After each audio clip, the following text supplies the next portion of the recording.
Hi, this is Peter Parker. Thanks for coming back to our video blog. I'm going to talk about what to expect in 2014.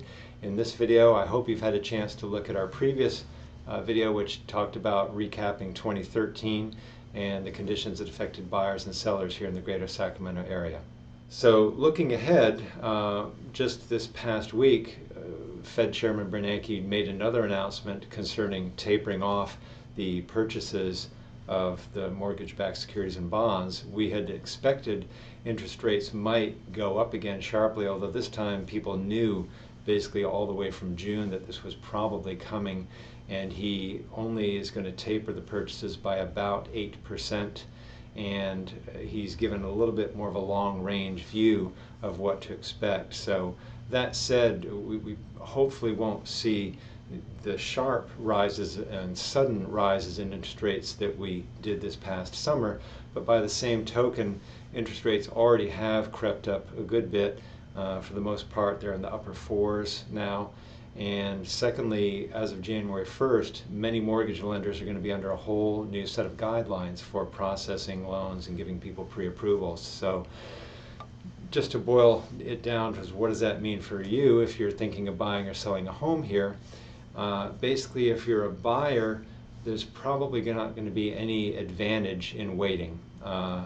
Inventory will probably rebound and pick up more in January, February, March. That's a seasonal trend that we've basically always seen from year to year. We'll also see a lot more demand. So even though there's more homes out there, there's a lot more competition than there is during the fourth quarter of the year.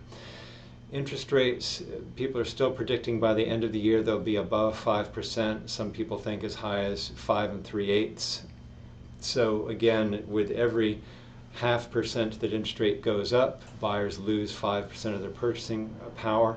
And also there is still enough demand in the Sacramento area where forecasts for equity appreciation range anywhere from 3 to 4% on the low end to maybe 6 to 8% on the high end. So we're not going to see, as far as we can tell, any 2 to 3% appreciation per month the way we did before, but by the same token we don't expect to see any decreases that are going to make up for, on the price side, what we're going to see as far as increases in interest rate on the borrowing side. So that's it for buyers. In a nutshell, if you find something you like and the mortgage terms are workable for you, I don't see any reason to wait. For sellers, this is something to bear in mind.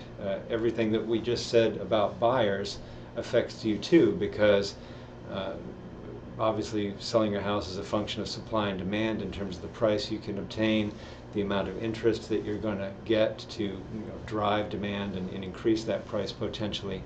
So if you're selling, especially if you're selling with the notion of moving, whether it's to a smaller or a larger home in our area, there's probably no good reason for you to wait either, because again, prices will continue to appreciate, but not as much as they're going to be chasing the increase of interest rates.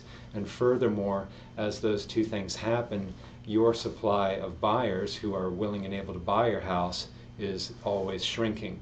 And the people who over time can still afford your house are people who've had to backpedal. Folks that were looking for $400 a year ago are now looking for homes that are $360 or even $340. And so your home is going to look older, smaller, in worse condition, no offense, than what they started out looking at 6 or 8 or 9 months ago. And if that trend continues into 2014, it'll just basically repeat what we saw last year. So that's basically a summary overview. I'm sorry if it was lengthy, but this is going to be an important time for people to have the right information to make the decisions that will serve them best in 2014 and for years to come. If you have any questions, we're always happy to help. You can contact us at the website shown there. Our direct number, as always, is 916-585-3636.